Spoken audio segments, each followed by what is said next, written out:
പിതാവിന്റെയും പുത്രന്റെയും പരിശുദ്ധാത്മാവിന്റെയും നാമത്തിൽ ആമേൻ. അമ്മേ പരിശുദ്ധമ്മേ, അമ്മേ പരിശുദ്ധമ്മേ, ദൈവമാതാവേ, ദൈവമാതാവേ, കൃപാസനത്തിലൂടെ ഞങ്ങൾക്കും ഞങ്ങളുടെ ദേശത്തിനും അമ്മ മാധ്യസ്ഥം തേടി തന്ന എല്ലാ അനുഗ്രഹങ്ങൾക്കും കൃപകൾക്കും ഞങ്ങളിപ്പോൾ ഹൃദയം നിറഞ്ഞ നന്ദി പറയുന്നു. അമ്മേ പരിശുദ്ധമ്മേ, ദൈവമാതാവേ, 2004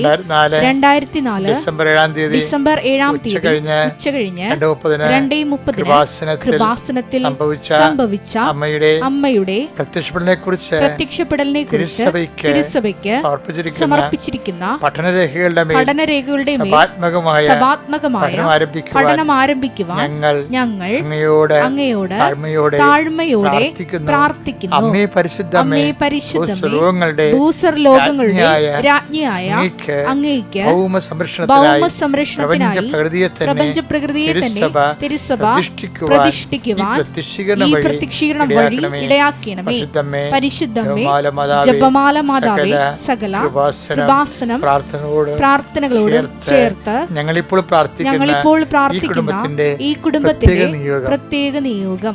പരമക്കളെ, അമ്മയുടെ പ്രത്യക്ഷീകരണത്തിന്റെ ഈ അനുഗ്രഹവേളയിൽ ഞങ്ങൾക്ക് സാധിച്ചു തരുവാൻ കനിയണമേ.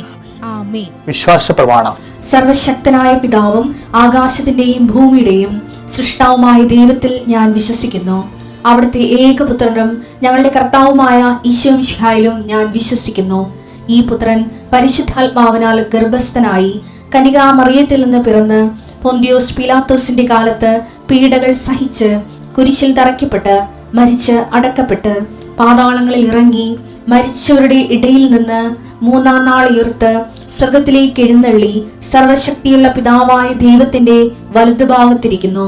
അവിടെ നിന്ന് ജീവിക്കുന്നവരെയും മരിച്ചവരെയും വിധിക്കുവാൻ വരുമെന്നും ഞാൻ വിശ്വസിക്കുന്നു. പരിശുദ്ധാത്മാവിലും ഞാൻ വിശ്വസിക്കുന്നു. വിശുദ്ധ കത്തോലിക്കാ സഭയിലും പുണ്യവാന്മാരുടെ ഐക്യത്തിലും പാപങ്ങളുടെ മോചനത്തിലും ശരീരത്തിന്റെ ഉയർപ്പിലും നിത്യമായ ജീവിതത്തിലും ഞാൻ വിശ്വസിക്കുന്നു. ആമേൻ. ഞങ്ങളുടെ പിതാവേ, അങ്ങയുടെ നാമം പൂജിതമാകണമേ. അങ്ങയുടെ രാജ്യം വരണമേ. അങ്ങയുടെ തിരുമനസ് സ്വർഗത്തിലെ പോലെ ഭൂമിയിലും ആകണമേ. അന്നു വേണ്ടുന്ന ആഹാരം ഇന്ന് ഞങ്ങൾക്ക് തരണമേ. ഞങ്ങളോട് തെറ്റ് ചെയ്യുന്നവരോട് ഞങ്ങൾ ക്ഷമിക്കുന്നത് പോലെ ഞങ്ങളുടെ തെറ്റുകൾ ഞങ്ങളോടും ക്ഷമിക്കണമേ. ഞങ്ങളെ പ്രലോഭനത്തിൽ ഉൾപ്പെടുത്തരുതേ, തിന്മയിൽ ഞങ്ങൾ രക്ഷിക്കണമേ. ആമേൻ. നന്മ നിറഞ്ഞ മറിയമേ, സ്വസ്തി. കർത്താവ് അങ്ങയുടെ കൂടെ സ്ത്രീകളിൽ അങ്ങ് അനുഗ്രഹിക്കപ്പെട്ടവളാകുന്നു. അങ്ങയുടെ ഉദരത്തിൻ ഫലമായി ഈശോ അനുഗ്രഹിക്കപ്പെട്ടവനാകുന്നു. പരിശുദ്ധ മറിയമേ, തമ്പുരാന്റെ അമ്മേ, പാപികളായ ഞങ്ങൾക്ക് വേണ്ടി ഇപ്പോഴും ഞങ്ങളുടെ മരണസമയത്തും തമ്പുരാനോട് അപേക്ഷിക്കണമേ. ആമേൻ. ഉന്നതമായ ദിവസത്തെ ഓർത്ത് നന്ദി പറയുന്ന കർത്താവേ, നീ ഉയർത്തുന്നതിന്റെ ഉന്മാദത്തിലാണ് ഞങ്ങൾ പ്രഭാതത്തിലെ. കർത്താവ്, എൻ്റെ പ്രാർത്ഥന ഞാൻ ആരെയാണ് അഡ്രസ്സ് ചെയ്യണമെന്നല്ല കർത്താവേ. എൻ്റെ പ്രാർത്ഥന ലളിതമാണെന്നുള്ളതും അത് ഹ്രസ്വമാണെന്നും എല്ലാവരെയും അത് ഉൾക്കൊള്ളുന്നില്ലെന്നൊക്കെ എനിക്കറിയാം. പക്ഷെ ഇതൊക്കെ ശുഭമാക്കാൻ നിനക്ക് കഴിയും. ആരെല്ലാമാണ് കർത്താവ് ആത്മാർത്ഥമായി പ്രാർത്ഥനയിൽ പങ്കെടുക്കുന്നത്, അവിടെ യോഗ്യതയും അയോഗ്യതയും നോക്കാതെ അവർക്ക് ആവശ്യമായത് ചെയ്തു കൊടുക്കാൻ കർത്താവിനെ സഹായിക്കണമെന്ന് പ്രാർത്ഥിക്കുന്നു. 39 വർഷം ഞാൻ അർപ്പിച്ച കൃപാനയുടെ യോഗ്യതയാൽ, കൃപാസ്ഥാനത്താറെ ജീവനോടെ പ്രത്യക്ഷപ്പെട്ട പരിശുദ്ധമ്മയുടെ മാധ്യസ്ഥതയാൽ കർത്താവ് ഈ പ്രാർത്ഥനയെ നീ സാർത്ഥകമാക്കണമെന്ന് പ്രാർത്ഥിക്കുന്നു. കർത്താവ് ഭവനരഹിതരെ സംബന്ധിച്ച് പ്രാർത്ഥിക്കുന്നു. വിവാഹത്തിന് വേണ്ടി ഒരുങ്ങുന്നവരെ, വിവാഹത്തിന് വേണ്ടിയുള്ള സാമ്പത്തികം സമാഹരിക്കാൻ വേണ്ടി കഷ്ടപ്പെട്ട് സമ്പാദിക്കുകയും അത് അതിൻ്റെ പരിശ്രമങ്ങൾ പരാജയപ്പെടുകയും ചെയ്യുന്നതിൻ്റെ വേദനകളെ അനുസ്മരിച്ചുകൊണ്ട് പ്രാർത്ഥിക്കുന്നു. ഒത്തിരി പരീക്ഷകൾ നടന്നുകൊണ്ടിരിക്കുന്ന സമയമാണ് ഈശോയെ. പരീക്ഷകളെ ഓർത്ത് പ്രാർത്ഥിക്കുന്നു. പരീക്ഷകളെ അതിജീവിക്കാൻ, കർത്താവ് പരീക്ഷയ്ക്ക് ഉന്നതമായ വിജയം ലഭിക്കാൻ മക്കളെ ഇടയാക്കണം പ്രാർത്ഥിക്കുന്നു. അവിടെ കഴിവ് കൊണ്ടല്ല, ദൈവത്തിൻ്റെ കൃപ കൊണ്ട് അവർക്ക് കർത്താവിൻ്റെ ശക്തി അവർ പ്രവർത്തിക്കാൻ ഇടയാക്കാൻ പ്രാർത്ഥിക്കുന്നു. ഈശോയെ, ഞങ്ങളൊരു വർഷം മുഴുവൻ പഠിച്ചതാണ്. ഒരു ജീവിതത്തിൻ്റെ പ്രധാനപ്പെട്ട ഒരു വർഷമാണ്, അധ്യയന വർഷമാണ് കടന്നു പോയിരിക്കുന്നത്. ഈ അധ്യയന വർഷത്തിൽ കർത്താവ് അവസാനത്തിൽ ഞങ്ങൾ ഹാർവസ്റ്റിങ്ങിൻ്റെ ടൈമാണ്. കർത്താവ്, ഇതെല്ലാം കർത്താവ് അനേക മക്കൾക്ക് അനുഗ്രഹമാക്കണമെന്ന് പ്രാർത്ഥിക്കുന്നു.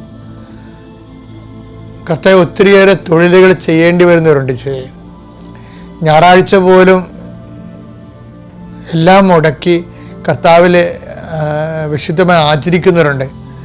അതുപോലെ ഞായറാഴ്ച കുർബാനയ്ക്ക് പോലും പോകാതെ വറ്റിപ്പഴപ്പിന് വേണ്ടി ജോലി ചെയ്യുന്നവരുണ്ട് ഈശോയെ. കർത്താവേ, അങ്ങ് വിചാരിച്ചാൽ എല്ലാവർക്കും സത്യമായ വഴികളിലേക്ക് അവർ പറഞ്ഞു വിടാൻ കഴിയും. ആഴമായ ആധ്യാത്മികമായ ബോധ്യം ഉണ്ടാകാതിരിക്കുന്നതും പ്രലോഭനങ്ങൾ അടിക്കടി വീണതുകൊണ്ട് സ്വാഭാവികമായി ഇങ്ങനെയുള്ള പ്രലോഭനങ്ങൾ കൂപ്പുകുത്തി ഞായറാഴ്ച ഉണ്ടാക്കുന്ന വരുമാനം കൊണ്ട് കടങ്ങളുണ്ടെന്നൊക്കെ ദുർന്യായങ്ങളൊക്കെ പറഞ്ഞ് ഓരോ മനുഷ്യരും ഓരോ കാര്യങ്ങൾ ചെയ്യുന്നുണ്ട് ഈശോയെ. അവരുടെ മേലെല്ലാം കർത്താവ് ആഴമായ ആധ്യാത്മിക ബോധ്യം നൽകുകയും അവരെ നിലനിർത്തുകയും സന്തോഷിപ്പിക്കുകയും ചെയ്യണമെന്ന് പ്രാർത്ഥിക്കുന്നു. അവരുടെ തെറ്റുകളെ അവർക്ക് ബോധ്യപ്പെടുത്തി കൊടുക്കണം പ്രാർത്ഥിക്കുന്നു. അതിനേക്കാൾ ഉപരി ചെയ്യാതിരിക്കാനുള്ള ഇച്ഛാശക്തി അവർക്ക് നൽകണം പ്രാർത്ഥിക്കുന്നു. കർത്താവ്, ഓരോ മക്കളും പ്രതീക്ഷിക്കുന്ന ഓരോ ഡേറ്റുകളുണ്ട് കർത്താവെ. അവർ പ്രതീക്ഷയോടെ കാത്തിരിക്കുന്ന ഡേറ്റുകൾ, ചില പരീക്ഷ ഫലം വരുന്നതായിരിക്കാം, ചിലപ്പോൾ എന്തെങ്കിലും അംഗീകാരം ലഭിക്കുന്നതായിരിക്കാം. അത് എന്ത് തന്നെയായാലും കർത്താവെ, അങ്ങ് അത് ഏറ്റെടുക്കണം പ്രാർത്ഥിക്കുന്നു.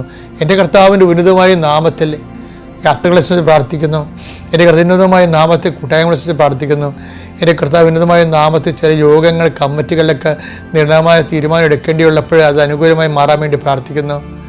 എൻ്റെ കർത്താവ് ഉന്നതമായ നാമത്തിൽ സഭയുടെ അധികാരത്തിൽ വീട്, ജോലി, വിവാഹം, ജോലി, പഠനം, അങ്ങനെയുള്ള എല്ലാ മേഖലകളിലും കർത്താവ് മക്കൾക്ക് തകർച്ച സംഭവിച്ചിരിക്കുന്ന സ്ഥലങ്ങളെല്ലാം വിടുവിക്കാൻ വേണ്ടി പ്രാർത്ഥിക്കുന്നു ഈശോയെ. ഈശോ ജപ്തി നടപടികൾ നേരിടുന്ന ഒരു കാലമാണ് ഈശോ ഇത്. ഒത്തിരി പേര് അങ്ങ് സഹായത്തിനോട് നന്ദി പറയുന്നു ഈശോ. ഇനിയും ബാക്കിയുള്ള അങ്ങ് ആശ്രയിക്കുന്നവരെ അവരെ വിടുതൽ പ്രാപിക്കാൻ ഇടയാക്കണം പ്രാർത്ഥിക്കുന്നു. എൻ്റെ കർത്താവിൻ്റെ ഉന്നതമായ നാമത്തിൽ സഭയുടെ അധികാരത്തിൽ കുരിശിൻ്റെ അടയാളത്തിൽ ദൈവത്തിൻ്റെ ശക്തിയാൽ നിങ്ങളുടെ വീട്, ജോലി, വിവാഹം, വഴികൾ, വെള്ളം, വെളിച്ചം, നിങ്ങളുടെ സർട്ടിഫിക്കറ്റുകൾ, പരീക്ഷകൾ, പഠനങ്ങൾ, നിങ്ങൾക്ക് കിട്ടാനുള്ള രേഖകൾ, കുടുംബരേഖകൾ, റവന്യൂ രേഖകൾ, എഡ്യൂക്കേഷൻ വിദ്യാഭ്യാസ രേഖകൾ, എല്ലാ രേഖകളും കിട്ടാനുള്ള വിസ പുതുക്കി കിട്ടേണ്ടവർ, പാസ്പോർട്ടുകൾ, അതുപോലെ എന്തെല്ലാം രേഖകൾ കിട്ടിയാൽ കർത്താവ് ജീവിതം ശുഭമാകും. അതനുസരിച്ച് രേഖകൾ കുടുങ്ങിപ്പോയവർ, നിന്നുപോയവർ, കിട്ടാത്തവർ, കിട്ടാൻ പറ്റാത്തതെന്ന് വിചാരിക്കുന്നവർ, കളഞ്ഞു പോയവർ, കൈമോശം വന്നവർ എല്ലാവരെയും എൻ്റെ കർത്താവിൻ്റെ ഉന്നതമായ നാമത്തിൽ സഭയുടെ അധികാരത്തിൽ കുരിശടയാളത്തിൽ ദൈവശക്തിയിൽ ആസ്വദിക്കുന്നു. നമ്മൾ സീരിയസ് ടോക്കാണ്. ശുഭമാക്കുക എന്നുള്ള ഒരു വിഷയത്തിൻ്റെ ഒന്നാം ഭാഗം നമ്മൾ ഇന്നലെ കണ്ടു. ഇന്ന് കാണുന്നത് ശുഭമാക്കാൻ വേണ്ടി നമ്മൾ ചെയ്യേണ്ട കുറച്ച് കാര്യങ്ങളുണ്ട്. ദൈവം നമ്മുടെ ജീവിതത്തിലെ ഉദ്യമങ്ങളെ, സംരംഭങ്ങളെയൊക്കെ ശുഭമാക്കാൻ വേണ്ടി നമ്മൾ ചെയ്യേണ്ട കാര്യങ്ങളുണ്ട്. അത് തോബിത്ത് 14-ാം അധ്യായമാണ് 9-ാമത്തെ വാക്യം. നിനക്ക് ശുഭം ഭവിക്കാൻ നിനക്ക് ശുഭം ഭവിക്കാൻ നിയമവും പ്രമാണങ്ങളും പാലിക്കുകയും. നിയമവും പ്രമാണങ്ങൾ ശുഭം ഭവിക്കണമെങ്കിൽ ചെയ്യേണ്ട രണ്ട് കാര്യങ്ങളുണ്ട്. എന്താണ്? ഒന്ന് നിയമം, രണ്ടാമത് പ്രമാണം. രണ്ടും ഒന്നാണ്. ദൈവവചനം എന്നാണ് ഉദ്ദേശിക്കുന്നത്. നിനക്ക് ശുഭം ഭവിക്കുക, ഉടമ്പടി സംഭവിക്കണം. അതാണ് നിനക്ക് ശുഭം ഭവിക്കാൻ നിയമങ്ങളും പ്രമാണങ്ങളും പാലിക്കുകയും നീതിയോടും കരുണയോടും കൂടെ വർത്തിക്കുകയും ചെയ്യണം. അപ്പോൾ നമുക്ക് ശുഭം ഭവിക്കാൻ വേണ്ടി നമുക്ക് ചെയ്യാവുന്ന കാര്യങ്ങളുണ്ട്. എന്താണ്? ഒന്ന്, ദൈവവചനം അനുസരിച്ച് ജീവിക്കണം. രണ്ടാമത്തേത് എന്താണ്? നീതിയോടെ എവിടെ ചെന്നാലും നീതി ഉണ്ടാകണം.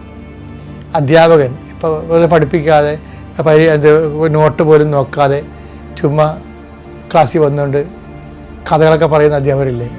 എൻ്റെ കാലത്ത് കുറേ അധ്യാപകരുണ്ടായിരുന്നു. അവർ വന്നിട്ട് ഭയങ്കര നാട്ടുപുരാണങ്ങളും അതുപോലെ തന്നെ ലോകകാര്യങ്ങളും തത്വജ്ഞാനങ്ങളൊക്കെ പറയും. അപ്പം തന്നെ നമുക്ക് മനസ്സിലാവും എന്താണ് ഇവർ നോട്ട് നോക്കിയിട്ടില്ല. അതായത് വായ്ത്താളം പറയുമ്പോൾ തന്നെ പറയണ കാര്യങ്ങളൊക്കെ വല്ല പ്രഹോണ്ട് നോളജൊക്കെ ആയിരിക്കും, നീതിശാസ്ത്രമൊക്കെ ആയിരിക്കും പറയണത്. പക്ഷേ നോട്ട് നോക്കിയിട്ടില്ല. കുട്ടികളോട് കാണിക്കേണ്ട നീതി എന്താണ്? അവർക്ക് മനസ്സിലാക്കി കൊടുക്കാനുള്ള നോട്ടുകൾ പ്രിപ്പയർ ചെയ്ത് കൊടുക്കണമല്ലോ, അത് നീതിയല്ലേ? അധ്യാപകൻ കാണിക്കേണ്ട നീതിയാണ്. പഠിച്ചുകൊണ്ട് വരുന്ന പാഠങ്ങൾ കൃത്യമായി പഠിച്ചുകൊണ്ട് വരുന്ന ആളുടെ നീതിയാണ്, കുട്ടികളുടെ നീതിയാണ്. അപ്പോൾ എല്ലാ മേഖലയിലും നീതിയുണ്ട്. ഭർത്താവായ ഓരോ തസ്തികയിലും നീതിയുണ്ട്. ഇപ്പോൾ വികാരിച്ചതിന് നീതിയുണ്ട്. എനിക്ക് എൻ്റെ ആൾക്കാരോട് കാണിക്കേണ്ട നീതിയുണ്ട്. അപ്പോൾ നീതി നമ്മൾ നടപ്പിൽ വരുമ്പോൾ അനീതിയായി പോകുന്നുണ്ടെങ്കിലാണ് ജൂബിലി വെച്ചിരിക്കുന്നത്. ജൂബിലി ഇല്ലേ? ഇപ്പോൾ രജത ജൂബിലി, സുവർണ ജൂബിലി എന്നൊക്കെ പറഞ്ഞ് നമ്മൾ ആഘോഷിക്കുന്ന ബൈബിളിൻ്റെ നീതിയാണ്. കുറേ നാളിങ്ങനെ ഒരു 25 കൊല്ലം കർത്താവ് ദൈവത്തിന് ഞാൻ ജീവിച്ച് കഴിയുമ്പോൾ അങ്ങോട്ടും ഇങ്ങോട്ടുമൊക്കെ ഒത്തിരിയേറെ കൊടുക്കാനും വാങ്ങാനും കടങ്ങളുണ്ടാകും. ആ കടങ്ങൾ അനീതിയായിട്ട് നിൽക്കുന്ന കാരണം ദൈവതിരുസന്നിധി നീതിയോടെ പുലരാൻ വേണ്ടി അവരൊരു കൊല്ലം മുഴുവനും പറമ്പ്, അവരുടെ പറമ്പ് എന്തെങ്കിലും തെറ്റുകൾ സംഭവിച്ചിട്ടുണ്ടെങ്കിൽ പറമ്പ് ദേ കിടക്കണം, ഇഷ്ടമുള്ളവന് ആ പറമ്പിൻ്റെ ഉടമസ്ഥ ഇല്ലാത്തവർക്ക് കയറി അതിൽ നിന്ന് ഇഷ്ടമുള്ള എടുക്കാം. അത് അത് കിളുത്തു വന്ന സംഭവങ്ങളൊക്കെ ഒന്നും ഉടമസ്ഥ എടുക്കാൻ പാടില്ല, അത് ഇല്ലാത്തവന് എടുക്കുക. അപ്പം അനീതിക്ക് അവർ പരിഹാരം ചെയ്യണമാണ്. ഒരു പരിഹാരം ചെയ്ത് അത് നീതിയെ സംരക്ഷിക്കുകയാണ്. ജൂബിലിയുടെ ഉദ്ദേശം തന്നെ അതാണ് ബൈബിളിൽ. അപ്പം അതുകൊണ്ട് അതുപോലെ തന്നെയാണ് നമുക്ക് ശുഭമാക്കുന്നതിന് എപ്പോഴും എപ്പോഴും ഇതുപോലെ ജൂബിലി ടെമ്പർമെൻ്റ് ഉണ്ടാകണം. എന്താണ്, കുറേ നാൾ ജീവിച്ച് കഴിയുമ്പോൾ ഓരോ 25 ദിവസം കഴിയുമ്പോഴും നമുക്കൊരു മാസ ജൂബിലി വരും. എന്താണ് വെച്ചാൽ നമ്മൾ ഈ മാസം ചെയ്തതിൻ്റെ അകത്ത് എന്തെങ്കിലും അബദ്ധങ്ങൾ പറ്റിപ്പോയിട്ടുണ്ടെങ്കിൽ ഒരു ഓഡിറ്റിങ് എന്ന കാര്യം ഓഡിറ്റ് ചെയ്യുന്നതിന് ദൈവത്തോട് മുമ്പിൽ കർത്താവ് ഇന്ന കാര്യങ്ങൾ സംസാരം തെറ്റിപ്പോയിട്ടുണ്ട്, പിന്നെ നടപടിക്രമങ്ങൾ തെറ്റിപ്പോയിട്ടുണ്ട്. ഈ നോൻപ് കാലത്തൊക്കെ ഞാനിത് പറയുമ്പോൾ നിങ്ങൾ ശ്രദ്ധിക്കണം. ബൈബിൾ പശ്ചാത്താപം എന്ന് ഉദ്ദേശിച്ച് കഴിഞ്ഞാൽ നീതി പുനഃസ്ഥാപിക്കുന്നതിനെ ഉദ്ദേശിക്കണത്. ഈശോ തന്നെ പറഞ്ഞില്ലേ, എൻ്റെ സ്വർഗ്ഗസ്ഥ പിതാവ് കാരുണ്യവനായിരിക്കുന്ന പോലെ നിങ്ങളും കാരുണ്യവനായിരിക്കാൻ. എന്തിനു വേണ്ടി കാരുണ്യവനായിരിക്കണം നമ്മൾ? അതിൻ്റെ ഉത്തരവ് എന്താ? അത് ദൈവം. അതിൻ്റെ ഉത്തരവാണ് ഈ തോബിത്തിൻ്റെ 14:9 എന്താണ്? ദൈവം നമ്മുടെ ജീവിതത്തിലെ പ്രവർത്തിക്കാൻ ശുഭമാക്കാൻ വേണ്ടി, നമ്മുടെ സംരംഭങ്ങളെ, ഉദ്യമങ്ങളെ എല്ലാം ശുഭമാക്കാൻ വേണ്ടിയാണ് നമുക്ക് ആവശ്യമുള്ള ദൈവത്തിൻ്റെ കരുണയാണ്. ആ ദൈവത്തിൻ്റെ കരുണ ആർജിക്കാൻ വേണ്ടിയാണ് നമ്മൾ കരുണ കാണിക്കുന്നത്. ഇനി നമ്മളുടെ ഒരു ടൈമിൽ ഈ പറഞ്ഞ ക്ലേശകാലത്ത് നമുക്ക് ദൈവത്തെ അന്വേഷിച്ച് പോകുന്നതിന് പരിമിതികളുണ്ട്. കാര്യം എന്താ? നമുക്ക് കുഞ്ഞിന് ആശുപത്രിയിലാണ്, കുഞ്ഞിന് രോഗമാണ്, അത് വെന്റിലേറ്ററിലാണ്, ഡോക്ടർ ഡേറ്റ് പറഞ്ഞിരിക്കുന്നു. നമുക്ക് അതിന് ഡോക്ടർ ആശുപത്രിക്കാർ പറഞ്ഞ പൈസ കൊടുക്കാതെ നമുക്ക് പൈസയില്ല, പൈസയ്ക്ക് വേണ്ടി നമ്മൾ തിണ്ടി നടക്കുന്നു, കിട്ടുകയില്ലെന്ന് അറിയത്തില്ല. ഇങ്ങനെ എല്ലാം കൊണ്ടും നമ്മൾ മുട്ടുകയും വിളിക്കുകയും തിരക്കുകയും അന്വേഷിക്കുകയും ചെയ്യുന്ന കാര്യങ്ങളെല്ലാം നോ നോ നോ നോ എന്ന് പറഞ്ഞ് അതിൽ നമ്മുടെ മുഖത്തിന് നേരെ കൊട്ടി അടക്കുന്ന സമയത്ത് നമുക്ക് പ്രാർത്ഥിക്കാൻ പറ്റത്തില്ല. ഇങ്ങനൊരു ഹവർ ഉണ്ടാകും നമ്മുടെ ജീവിതത്തിലെ. ആ സമയത്ത് നമ്മൾ ദൈവത്തെ തിരക്കി നടക്കാൻ പറ്റാത്തൊരു സമയമാണത്. ആ സമയത്തുള്ള പ്രൊവിഷൻ എന്താണ്? ദൈവം നമ്മളെ തിരക്കി വരണം. മനസ്സിലായില്ലേ? ദൈവം നമ്മളെ തിരക്കി വരണമെന്നുണ്ടെങ്കിൽ ദൈവത്തിന് നീ പ്രിയപ്പെട്ട വ്യക്തിയാകണം. അല്ലെങ്കിൽ ദൈവത്തിന് എന്ത് കാര്യം ഈ മലപ്പെട്ട പ്രയോഗം നടക്കാൻ? പല കാര്യമുണ്ടോ? അത് നിങ്ങൾ ചിന്തിക്കണം. നമുക്ക് ദൈവത്തെ തിരക്കി പോകാൻ പറ്റാത്ത, ദൈവത്തെ കണ്ടുപിടിക്കാൻ പറ്റാത്ത അവസ്ഥയാണ് വരണ സമയത്ത്. പിന്നെ ഒരു ഓപ്ഷൻ സാധ്യതയുള്ള എന്താണ്? ദൈവം നമ്മളെ കണ്ടുപിടിക്കണം. ദൈവം നമ്മളെ കണ്ടുപിടിക്കണമെങ്കിൽ എന്ത് ചെയ്യണം? അതാണ് ജെറമ്യ 29:14 പറയണത്. എന്താ പറയണത്? നിങ്ങൾ എന്നെ കണ്ടെത്താൻ ഞാൻ ഇടയാക്കുമെന്ന് കർത്താവ് അരുളിച്ചെയ്യുന്നു. അപ്പോൾ ദൈവം തന്നെ ഇടയാക്കിയാലേ നമുക്ക് ദൈവത്തെ കണ്ടെത്താൻ പറ്റത്തുള്ളൂ. അതാണ് ഒരു സിറ്റുവേഷൻസ്. പക്ഷേ ദൈവം നിങ്ങളെ കണ്ടെത്താൻ ദൈവം തന്നെ ഇനിഷ്യേറ്റീവ് എടുക്കണമെന്നുണ്ടെങ്കിൽ നിങ്ങൾ ആരായിരിക്കണം? നിങ്ങളെ ദൈവത്തിന് നഷ്ടപ്പെടാൻ പാടില്ലാത്തൊരു വ്യക്തിയായി മാറണം. പ്രഷ്യസ് ആയിരിക്കണം. നിങ്ങൾ പ്രഷ്യസ് ആയിട്ടുള്ള നിങ്ങളുടെ പട്ടിക്കാട്ടത്തിൻ്റെ വില നിങ്ങൾക്ക് ഇല്ലെന്നുണ്ടെങ്കിൽ ദൈവത്തെ എന്തിനാണ് ഈ പട്ടിക്കാട്ടത്തിന് പുറകെ നടക്കാൻ കാര്യമുണ്ട്? അത് വളരെ സീരിയസ് ആണ്. നിങ്ങളൊരു തങ്കക്കട്ടയായി മാറണം, അല്ല പട്ടിക്കാട്ടമായിട്ടൊരു കാര്യമില്ല. അങ്ങനെ വരുമ്പോൾ ദൈവത്തെ നിങ്ങൾ തിരക്കി നടക്കേണ്ട കാര്യമില്ല. പട്ടിക്കാട്ടത്തിന് പുറകെ വല്ലതും തിരക്കി നടക്കുക. വെയിലിരിക്കുന്ന പാമ്പിനാരായിട്ട് തുളവെക്കാൻ പോണത് നടക്കത്തില്ല. അപ്പം നിങ്ങൾ പ്രഷ്യസ് ആയാൽ മാത്രമേ നിങ്ങളുടെ ക്ലേശകാലത്ത് ദൈവം നിങ്ങളെ അന്വേഷിച്ച് വരാൻ പറ്റത്തുള്ളൂ. എന്താ കാര്യം? നിങ്ങൾക്ക് ദൈവത്തെ നിങ്ങൾ നഷ്ടപ്പെടാൻ പാടില്ല. അതിനെന്ത് ചെയ്യണം? നിങ്ങളുടെ നല്ല കാലത്ത് നിങ്ങൾ ദൈവത്തിന് വേണ്ടി മറക്കാതെ ബന്ധുക്കളെ സ്വന്തപ്പെട്ടവരെക്കാൾ ഉപരി ദൈവത്തിന് പ്രാധാന്യം കൊടുത്തുകൊണ്ട് ജീവിക്കണം. കൈയടിച്ച് സ്തുതിക്കട്ടെ.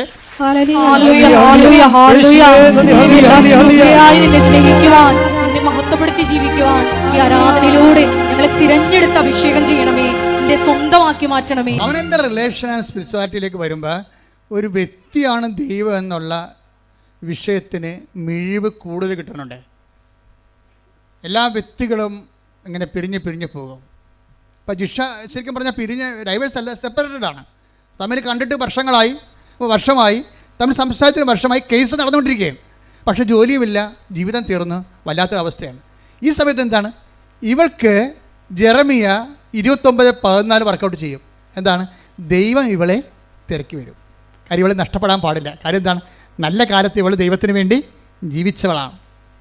അതുകൊണ്ട് എന്നാ ചെയ്യും? ഇപ്പോൾ ഭർത്താവ് സെപ്പറേറ്റഡായി, അതുപോലെ തന്നെ അവർക്ക് ജോലിയുമില്ല, അവർ തമ്മിൽ സംസാരമില്ല, കണ്ടിട്ട് മാസങ്ങളായി. ഇങ്ങനെ ഒരു വിഷമസന്ധിയിൽ ഇവൾ കർത്താവേ എനിക്കെന്ത് സംഭവിച്ചെന്ന് ചോദിക്കും. കർത്താവേ എനിക്കെന്ത് സംഭവിച്ചു? ഞാൻ ഇനി എൻ്റെ ജീവിതത്തിൽ എന്താണ്? കേസ് ഇങ്ങനെ വന്നിട്ട് ഇത് ഡൈവേഴ്സായി പോവുമോ? ജോലി ഇല്ലാതാണ്ടായി നിൽക്കുമോ? എൻ്റെ ജീവിതം തീർന്ന് പോവുകയാണല്ലോ, എനിക്ക് എന്ത് സംഭവിച്ചു എന്ന് ചോദിക്കും. എന്നിട്ട് ഇവളെന്ത് ചെയ്യും? ഇവളെന്താ ചെയ്തുകൊണ്ടിരുന്നത്? അമ്മ പറഞ്ഞിട്ട് ബൈബിൾ അവൾ മുടങ്ങാതെ വായിച്ചുകൊണ്ടിരിക്കുകയായിരുന്നു. അപ്പോൾ ഈ ഒരു വിഷമസന്ധി വന്നപ്പോൾ പെട്ടെന്ന് ഇവൾ ബൈബിൾ എടുത്തിട്ട് വിശ്വാസപ്രമാണം ചൊല്ലി ബൈബിൾ ഓപ്പൺ ചെയ്യും. കർത്താവ് എന്ത് ചെയ്യണം ഞാനെന്ന് ചോദിക്കും. അപ്പോൾ എന്ത് ചെയ്യണം ഞാനെന്ന് ചോദിക്കുമ്പോഴേ ശരിക്കും പറഞ്ഞാൽ എന്താണ് അതിന് മറുപടി പറയും ദൈവം. ചിലരോട് മറുപടി പറയത്തില്ല, ചിലരോട് ദൈവം മിണ്ടത്തില്ലല്ലോ, ബൈബിൾ തുറന്നാലും ഒന്നും മനസ്സിലാകത്തില്ല. അത് ആമോസ് 8:12 എന്താണ്? കടലെല്ലാം ഞാൻ അന്വേഷിച്ചു, വടക്കും കിഴക്കും അന്വേഷിച്ചു, ഒന്നും ഞാൻ കണ്ടില്ലെന്ന് പറയണത് വെച്ചാൽ എന്നോട് ഒരു വചനവും എനിക്ക് കിട്ടിയില്ലെന്ന് പറയുന്നത് എന്താണ്? നിങ്ങളുടെ ആസ്തി ഭദ്രത ഇല്ല. പക്ഷേ ഇവളങ്ങനെയല്ല, ഇവൾക്ക് ആസ്തി ഭദ്രതയുണ്ട്. ഈ ഉടമ്പടി ഞങ്ങൾ എപ്പോഴും നിങ്ങളോട് പറയും, നിങ്ങൾ ആസ്തി ഉണ്ടാക്കാനുള്ള സമയമാണ്, രോഗികളെ കാണണം. അപ്പോൾ കഴിഞ്ഞ ദിവസങ്ങളൊക്കെ ഉള്ള സാക്ഷികൾ എന്താണ്? എനിക്ക് വേണമെങ്കിൽ ഹോട്ടലിൽ നിന്ന് ചോറ് വാങ്ങിച്ച് കൊടുക്കാമായിരുന്നു, ഞാൻ കൊടുത്തില്ല. ഞാൻ അവിടുത്തെ പോയി അരിയും കറിയും സാധനങ്ങൾ വാങ്ങിച്ച് അവിടെ അടുക്കളയിൽ പോയി ആ ഓൾഡ് മാൻ ആൾക്കാർ താമസിക്കുന്ന അടുക്കളയിൽ പോയി അവിടെ കൂടെ ഇരുന്നുകൊണ്ട് അരി വെച്ച് ഊണാക്കി കറിയാക്കി ഞാൻ അവർക്ക് വിളമ്പി കൊടുത്തു. എന്താ കാര്യം? കർത്താവിനെ പ്രതിയാണ്. എനിക്ക് വേണമെങ്കിൽ ഹോട്ടലിൽ നിന്ന് മുടക്കി കാശ്, അപ്പോൾ ഹോട്ടലിൽ നിന്ന് വാങ്ങിച്ച് ചോറ് കൊടുക്കുമായിരുന്നു, നിസ്സാര കാര്യമായിരുന്നു. അപ്പോൾ ഞങ്ങൾക്ക് ചെയ്യാതെ കർത്താവിന് വേണ്ടി ഞാനത് ചെയ്തു. അപ്പോൾ എന്താ ആസ്തി കൂടുകയാണ്. ദൈവത്തിൻ്റെ നാമത്തിനാണ്.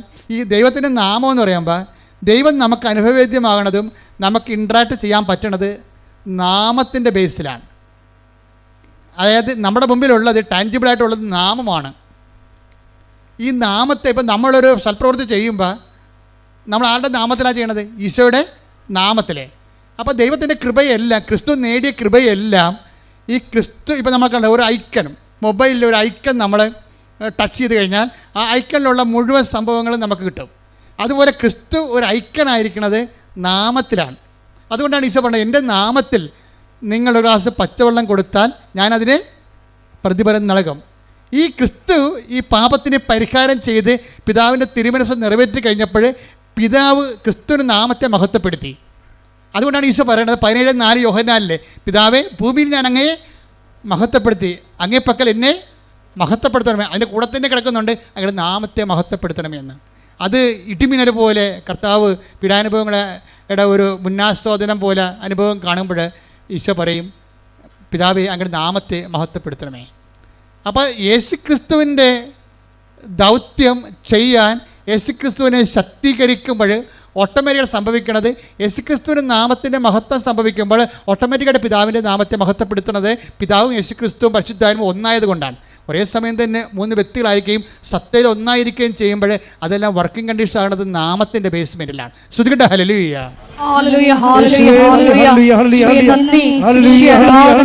പരിശുദ്ധ പരമ ദിവ്യകാരുണ്യത്തിന്. അപ്പോൾ ജിഷ്മയോട് മനസ്സിൽ പരിശുദ്ധാത്മാവ് തോന്നിക്കും, എന്താണ്? നീ ഇപ്പോൾ ഭർത്താവ് സെപ്പറേറ്റ് ആയിരിക്കുന്നു, നിനക്ക് ജോലിയില്ല, നീ ഒറ്റപ്പെട്ടിരിക്കുന്നു എന്ന് പറയുമ്പോൾ ദൈവം തന്നെ ഈ ജെറമിയ നമ്മൾ കണ്ടതുപോലെ 29:14 അനുസരിച്ചുകൊണ്ട് എന്നെ കണ്ടെത്താൻ ഞാൻ ഇടയാക്കും. അങ്ങനെ ദൈവം തന്നെ ഇവളോട് പറയും, ഞാൻ സംസാരിക്കാം, നീ ബൈബിൾ ഓപ്പൺ ചെയ്യാൻ പറയും. ഉടനെ പരിശുദ്ധാത്മാവിൻ്റെ നിവേശനത്താൽ ഇവൾ ബൈബിൾ ഓപ്പൺ ചെയ്യും. ബൈബിൾ ഓപ്പൺ ചെയ്യുകയും ഉടനെ ദൈവം ഇവളോട് സംസാരിക്കും. എന്താ സംസാരിക്കണത്? ധൈര്യമായിരിക്കുക, ഭയപ്പെടരുത്, മുന്നോട്ട് പോവുക, നീ പോകുന്ന ഇടത്തെല്ലാം ഞാൻ നിന്റെ കൂടെ ഉണ്ടാകും. ശ്രുതികട്ടെ ഹല്ലേലൂയ.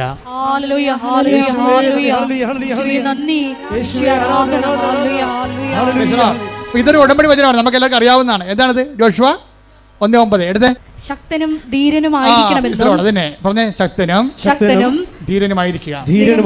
ഭയപ്പെടുകയോ പരിഭ്രമിക്കുകയോ ചെയ്യരുതെന്ന് നിന്നോട് ഞാൻ കൽപ്പിച്ചിട്ടില്ലയോ? എന്ത് മധുരമാ കേൾക്കുമ്പോൾ തന്നെ നമുക്ക് മധുരം തോന്നും. എന്താണ്? ശക്തനും ധീരയുമായിരിക്കുക. എന്താണ് ചെയ്യേണ്ടത്? ഒന്ന് വായിച്ചേ.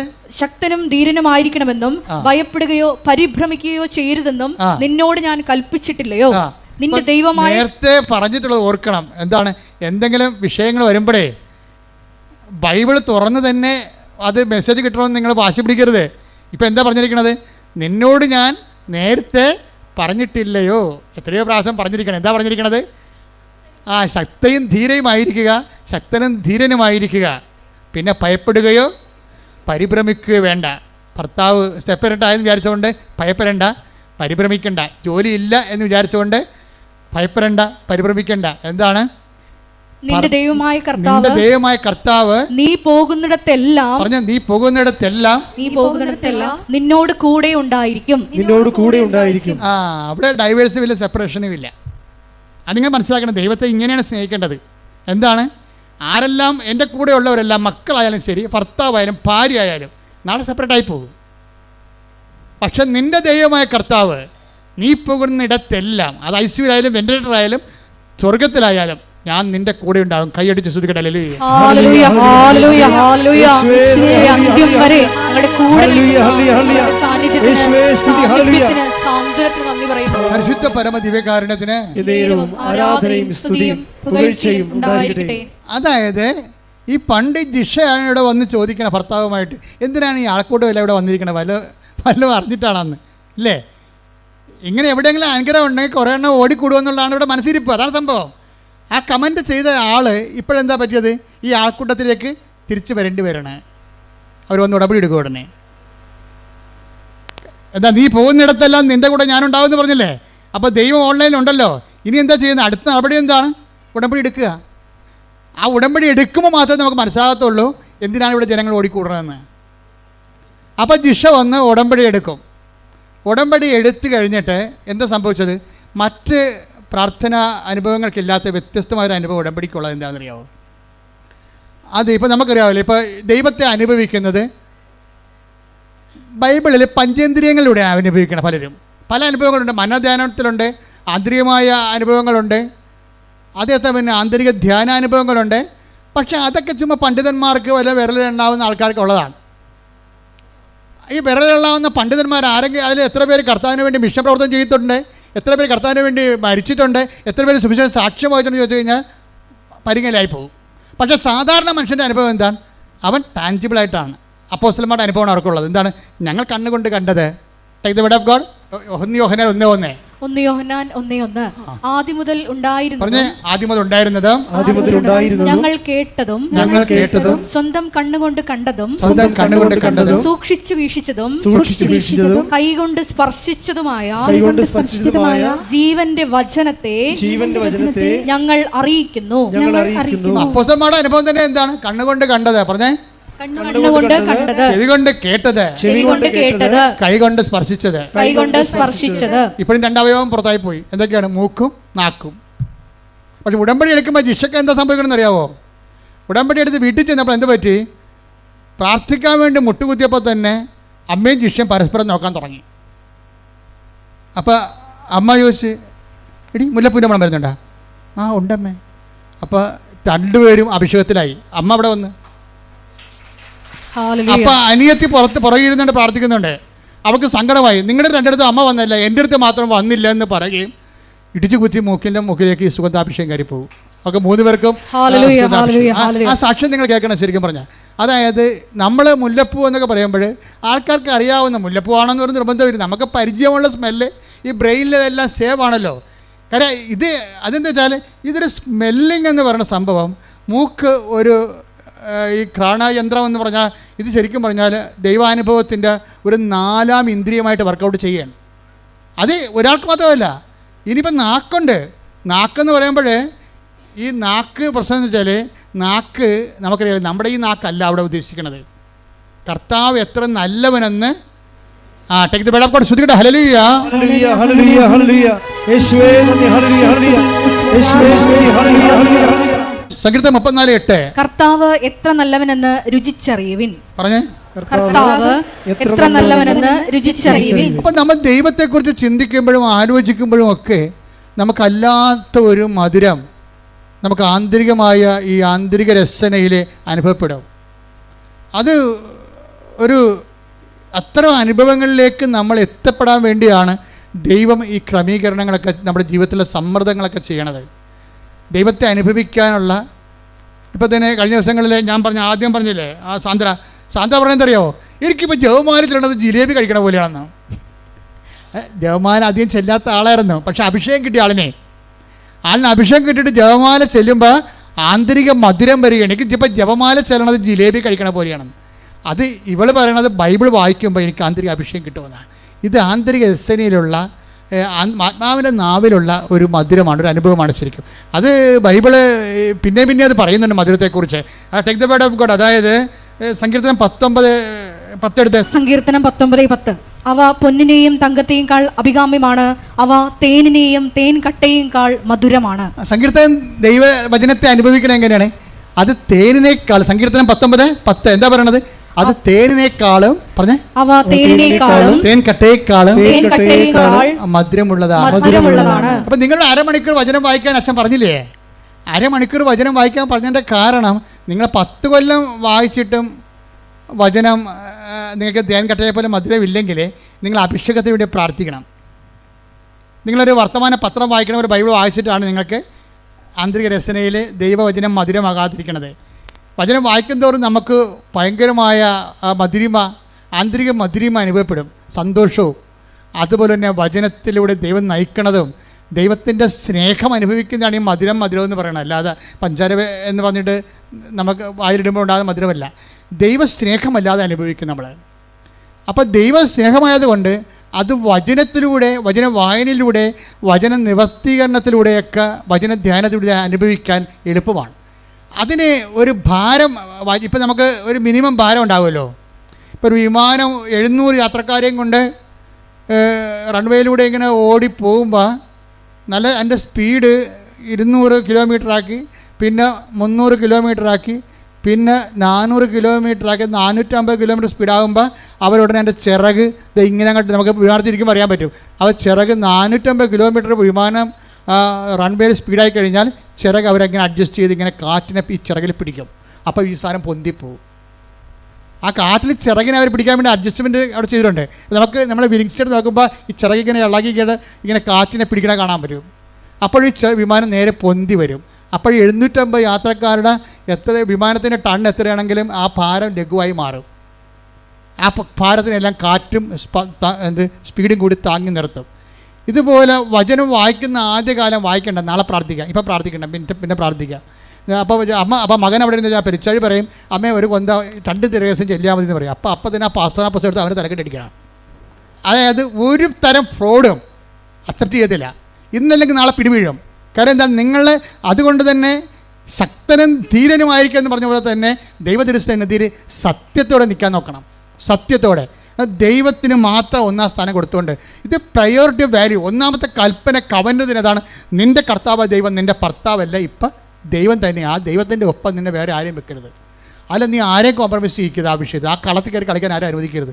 കഴിഞ്ഞ ദിവസങ്ങൾ ഒരു മകന്, പേരെന്നാ, ആശുപത്രിയിൽ കിടന്ന് കുറേ ഒരു നല്ല സാക്ഷ്യം ഉണ്ടായിരുന്നു ഇവിടെ, മറന്നു ഞാൻ പേര്. അപ്പോൾ അയാൾ പറയണത് എന്താ വെച്ച് കഴിഞ്ഞാൽ, എൻ്റെ മകനാണ് എന്നെ ദൈവത്തിനെ ഇപ്പോൾ കാണിച്ചതെന്നാണ് പറയണം.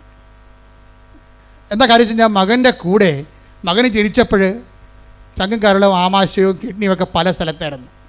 അപ്പോൾ ഡോക്ടർ പല സമയത്ത് ഈ കുഞ്ഞിനെ അബോർട്ട് ചെയ്യാൻ വേണ്ടി, ഇപ്പോൾ ഏതാണ്ട് 95% ആൾക്കാർ, 95,000 ആൾക്കാർ കണ്ടിട്ടുണ്ട്, 1,00,000 ആൾക്കാർ കണ്ടത് ആ സാക്ഷ്യം. എന്നുവെച്ചാൽ ഈ കുഞ്ഞിനെ അബോർട്ട് ചെയ്യാൻ പലപ്പോഴും ഡോക്ടർ പറഞ്ഞു. കാര്യം വെച്ച് കഴിഞ്ഞാൽ ഈ കുഞ്ഞിന് കിഡ്നി ചങ്കിൻ്റെ അകത്തും നെഞ്ചിൻ്റെ അവിടെയും, പിന്നെ അത് ആമാശയം ഇല്ല, അത് തൊടേന്ന്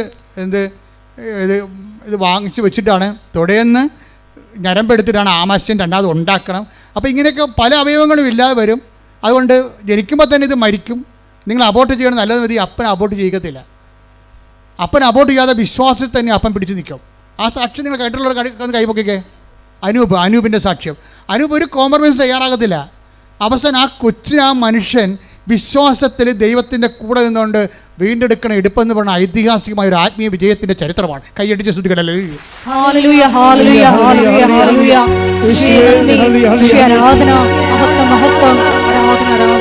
അതായത് അനൂപ് എന്തുകൊണ്ടാണ് ഡൈവേഴ്സ് ചെയ്യരുത്, അബോർട്ട് ചെയ്യരുതെന്ന് പറയാൻ കാര്യം എന്താണ്? അയാളുടെ ആസ്തിയാണ്. അയാളെ കുഞ്ഞുനാൾ പോലും മാതാവിൻ്റെ ആളാണ്. അപ്പോൾ ഒരു അറ്റ കൈ ഉണ്ടായാൽ അമ്മ അഭയം തരുമെന്ന് അയാൾക്കറിയാം. അതുകൊണ്ട് പക്ഷേ എന്നാലും പലപ്പോഴും പല പ്രശ്നങ്ങൾ കാരണം, ഈ ആമാശയമില്ലാത്ത കാരണവും, അതുപോലെ തന്നെ കിഡ്നികൾ സ്ഥലം മാറിയിരിക്കുന്ന കാരണവും കുഞ്ഞിന് എപ്പോഴും ഇഷ്യൂസ് ഡെവലപ്പ് ചെയ്യും. പല ഓപ്പറേഷൻ കഴിയും. ഒരു കൊല്ലമൊക്കെയാണ് ICU കിടന്നത്. 22 ലക്ഷം രൂപയാവും ചിലവ്. എന്നിട്ട് ഫൈറ്റ് ചെയ്യണം. ഡോക്ടർമാർ പറയുക, ഡോക്ടർമാരുടെ ആത്മവിശ്വാസം വരെ പോകുമ്പോഴും ഇവൻ ഈ ഉടുത്ത തുണിയാലെ ഇവിടെ വന്ന് ഉടമ്പടി എടുത്തിട്ടില്ല, ഉടുത്ത തുണിയാലെ അമ്മയെടുത്ത് വരും. അമ്മയെടുത്ത് വന്നിട്ട് പറയും, ഞാൻ അമ്മയ്ക്ക് ഒരാഴ്ച തരും എൻ്റെ കുഞ്ഞിനെ രക്ഷപ്പെടുത്താൻ. അവിടെ നിന്ന് അവൻ പറയും, ഞാൻ ഉടുത്ത തുണിയാലെ ഷേവ് പോലും ചെയ്യാതെ അമ്മയുടെ മുമ്പ് വന്ന് നിൽക്കുകയും ഞാൻ അമ്മയ്ക്ക് ഒരാഴ്ച തരും. ഇന്ന് ശനിയാഴ്ച, അടുത്ത ശനിയാഴ്ചക്കുള്ളിൽ എൻ്റെ കുഞ്ഞ് റെഡി ആയിരിക്കണം, ഞാൻ പോകണമെന്ന് പറയും. അത് ആധികാരികതയാണ്, എന്ന് വെച്ച് കഴിഞ്ഞാൽ അങ്ങനെ പറയാനുള്ള ഒരു ചങ്കൂറ്റം എങ്ങനെ കിട്ടിയതാണത്? നേരത്തെ ദൈവത്തിന് വേണ്ടി ജീവിക്കുമ്പോൾ ആധ്യാത്മിക ജീവിതം നിനക്ക് നൽകുന്ന ഒരു ഈടുവെപ്പാണ്. കൈയടിച്ച് ശ്രദ്ധിക്കട്ടെ. ആസ്തി, ഇതാണ് ആസ്തിയും ആത്മവിശ്വാസവും എന്ന് പറയുന്നത്. അയാൾ ദൈവത്തെ ഭീഷണിപ്പെടുത്തിയല്ല, സങ്കടം കൊണ്ട്, തനിക്ക് പറയാനുള്ള അവസാനത്തെ ആളായതുകൊണ്ടും ഇത് കേൾക്കാൻ ബാധ്യതയുള്ള ആളായതുകൊണ്ടും ദൈവപിതാവ് നമ്മുടെ സങ്കടങ്ങൾക്ക് നമ്മൾക്ക് കൂടെ നിൽക്കാൻ വേണ്ടി ഏൽപ്പിച്ച ആളായതുകൊണ്ടും അമ്മയ്ക്ക് അതിൻ്റെ ഉത്തരവാദിത്തമുള്ളത് കൊണ്ടും ആ ബോധ്യം ഒരു ശിശുവിനെന്ന പോലെ അവർ ഉള്ളത് കൊണ്ടും ദൈവത്തിൻ്റെ സന്നിധിയിൽ അവൻ കുഞ്ഞിനെ സമർപ്പിച്ചുകൊണ്ട് ആ കുഞ്ഞിനെ ജീവനിലേക്ക് കൊണ്ടുപോകുന്ന കാഴ്ചയാണ് ആ സാക്ഷ്യം. എന്താ കാര്യം? ഇപ്പം നമ്മൾ കുഞ്ഞ് നോക്കുമ്പോഴേ അവൻ ഓടിക്കളിച്ച് നടക്കണം കാണാം. എത്രയോ പ്രാവശ്യം മരിച്ച കുഞ്ഞിനെയാണിന്ന് അവൻ ഇവിടെ വന്നിട്ട് ഇവിടെ പോലും നിൽക്കാതെ അവൻ ഓടിക്കളിച്ചേക്കും. നമുക്ക് തന്നെ ഈ പറഞ്ഞ കുഞ്ഞാണോ എന്ന് ഓർക്കും. അതുകൊണ്ട് നമ്മൾ സാക്ഷ്യം ഇട്ടപ്പോഴേ ആ കുഞ്ഞിൻ്റെ പഴയ അവസ്ഥകളെല്ലാം ഇട്ടിട്ടുണ്ട്. ആ സാക്ഷ്യം ഇട്ടപ്പോഴേ അവൻ കരിഞ്ഞു പോയതും കറുത്തിരിക്കണതും അവൻ്റെ 16,000 രൂപ അവൻ്റെ മേത്ത് കിടക്കണതും എല്ലാം സാക്ഷ്യത്തിൽ കിടപ്പുണ്ട്. അവനാണോ ഈ ഓടിക്കളഞ്ഞുകൊണ്ടിരിക്കണത് എന്ന് നമുക്ക് തോന്നിപ്പോകും. എന്ന് വെച്ച് കഴിഞ്ഞാൽ ഇതെല്ലാം പുനഃസ്ഥാപിക്കാൻ നിങ്ങൾക്കറിയാമല്ലോ. ഇപ്പോൾ ജിഷ്മയ്ക്ക് എന്താ സംഭവിച്ചത്? ജിഷ്മയോട് എന്താ പറഞ്ഞത്? എൻ്റെ കണ്ണെത്താൻ ഞാൻ ഇടയാക്കും എന്ന് പറഞ്ഞിട്ട് അതിൻ്റെ കൂടെ കുറേ സംഭവങ്ങളുണ്ട്. അതെല്ലാം ഉടമ്പടിയുടെ വാഗ്ദാനങ്ങളാണ്. Take the word of God. എന്നെ കണ്ടെത്താൻ ഞാൻ ഇടയാക്കുമെന്ന് കർത്താവ് അരുളിച്ചെയ്യുന്നു. ഞാൻ നിങ്ങളുടെ ഐശ്വര്യം പുനഃസ്ഥാപിക്കും. കൈയടിക്കട്ടെ, ശ്രദ്ധിക്കട്ടെ. നിങ്ങളെ ചിതറിച്ചിരിക്കുന്ന എല്ലാ സ്ഥലങ്ങളിലും ദേശങ്ങളിൽ നിന്ന് ഞാൻ നിങ്ങളെ ഒരുമിച്ച് കൂട്ടും. Praise the Lord. ഇതെല്ലാം ഉടമ്പടിയുടെ വാഗ്ദാനങ്ങളാണ്. എന്തൊക്കെയാണ് പറഞ്ഞിരിക്കുന്നത് എന്ന് പറഞ്ഞ? എന്നെ കണ്ടെത്താൻ ഞാൻ ഇടയാക്കും, ഞാൻ നിന്റെ ഐശ്വര്യം പുനഃസ്ഥാപിക്കും, നിന്നെ ചിതറിച്ചിരിക്കുന്ന സ്ഥലത്തിൽ നിന്ന് ഞാൻ നിന്നെ കൂട്ടിച്ചേർക്കും. ആർക്കുള്ള വചനമാണിത്? ഇത് ജിഷ്മയ്ക്കുള്ള വചനമാണ്. എന്താ കാര്യം അറിയാവോ? ഉടമ്പടി എടുത്ത് കഴിഞ്ഞപ്പോഴേ ഉടനെ അവൾക്ക് ജോലി കിട്ടി. അത് ജോലിയിലായിരിക്കരുന്ന്. അമ്മ ജോലി കൊടുത്തു, ഗവൺമെൻറ് ജോലി കൊടുത്തു. അപ്പോൾ തന്നെ പിടിച്ചിരിക്കാനുള്ള ഒരു തറയായി. പിന്നെ ഒരു കൊല്ലം കഴിഞ്ഞപ്പോൾ കേസ് തീർന്നപ്പോൾ എന്നാ പറ്റി? അവർ തമ്മിൽ വീണ്ടും യോജിച്ചു. അതെന്തിൻ്റെ പ്രകാരമാണ്? അത് ഈ ജെറമ്യ 29:14. എന്താ കാര്യം? അതായത് നിങ്ങളെ ചിതറിച്ചിരിക്കുന്ന സ്ഥലത്ത് നിന്ന്, സെപ്പറേറ്റായ സ്ഥലത്ത് നിന്ന് ഞാൻ നിങ്ങളെ ഒരുമിച്ച് കൂട്ടും. നിങ്ങളുടെ ജീവിത പങ്കാളിയോ മക്കളോ ഭർത്താവോ ഭാര്യയോ ആര് നിങ്ങളിൽ നിന്ന് വേർപെട്ടു പോയാലും ഉടമ്പടി പ്രകാരം അവരെ തിരിച്ചു കൊണ്ടുവന്ന് നിങ്ങളെ ഐക്യപ്പെടുത്താൻ ദൈവം നിങ്ങളെ കാത്തിരിക്കുന്നു. ശ്രദ്ധിക്കട്ടെ.